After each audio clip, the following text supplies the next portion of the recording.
Start. Our planners are thinking in terms of providing increased employment opportunities, and to tackle the question of both existing unemployment and underemployment in all walks of life. Stop. This is a Herculean task. Stop. We must, therefore, at the national level, evolve a consensus as to what employment opportunities can be created and what would be the contribution of such an exercise for the national welfare. Stop.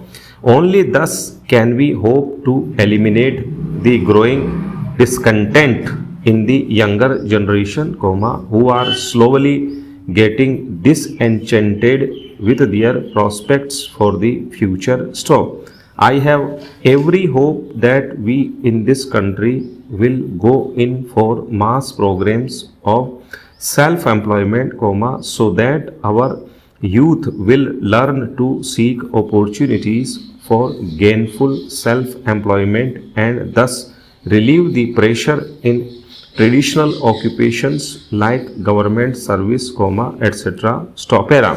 Our resources are not unlimited, and it is necessary for us to implement urgently a program of austerity and economy wherever possible, eliminate wasteful expenditure and thus ensure that the maximum benefit is derived out of every rupee of revenue earned. Stop. There are, of course, traditionally prescribed methods and practices for dealing with these problems, but in all such matters, which ultimately tend to become routine and mechanical, example is better than precept, and there needs to be an awakening of individual conscience if at all we are to achieve the highest standards of moral rectitude and honesty in national life. Stop. I have been concerned for some time with our inability to control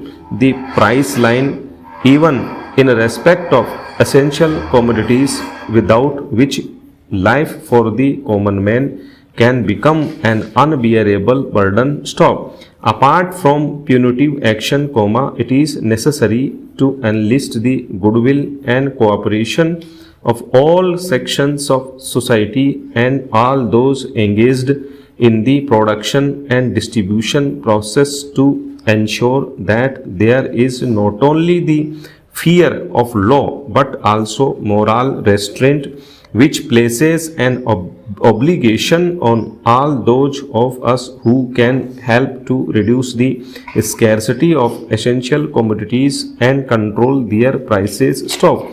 I would particularly refer to lavish expenditure and show of extravagance among certain sections of our society, which in the circumstances of today have no place in our way of life. Stop.